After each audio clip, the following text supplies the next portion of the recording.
ফিলিস্তিনে উস্কানিমূলক সংবাদ সম্প্রচারের অভিযোগে আল জাজিরা টিভির সম্প্রচার সাময়িক স্থগিত করেছে ফিলিস্তিনি কর্তৃপক্ষ। গত বুধবার ফিলিস্তিনি বার্তা সংস্থা ওয়াফা জানিয়েছে, ফিলিস্তিনের সংস্কৃতি, স্বরাষ্ট্র এবং যোগাযোগ মন্ত্রীরা যৌথভাবে টিভি সম্প্রচার বন্ধের এই সিদ্ধান্ত নিয়েছেন।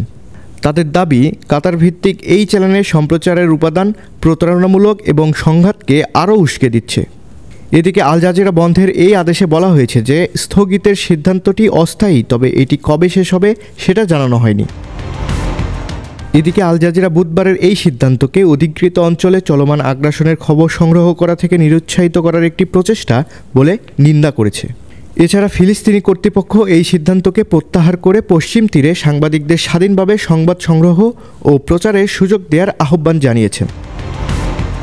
অবশ্য মনে করা হচ্ছে যে হামাস পরিচালিত অবরুদ্ধ গাজা ভূখণ্ডে আল জাজিরা স্থগিতের এই সিদ্ধান্ত কার্যকর হবে না, কারণ গাজা ফিলিস্তিনের অংশ হলেও ফিলিস্তিনি কর্তৃপক্ষ সেটা শাসন করে না। অন্যদিকে ফিলিস্তিনি কর্তৃপক্ষকে নিয়ন্ত্রণকারী দল ফাতাহ বলেছে, সম্প্রচারকারী এই সংস্থাটি আরবদের, বিশেষ করে ফিলিস্তিনিদের নিজেদের মাঝের বিভাজন প্রদর্শন করছে। ফাতাহ ফিলিস্তিনিদের আল জাজিরাকে সহযোগিতা না করার জন্য উৎসাহিত করেছে।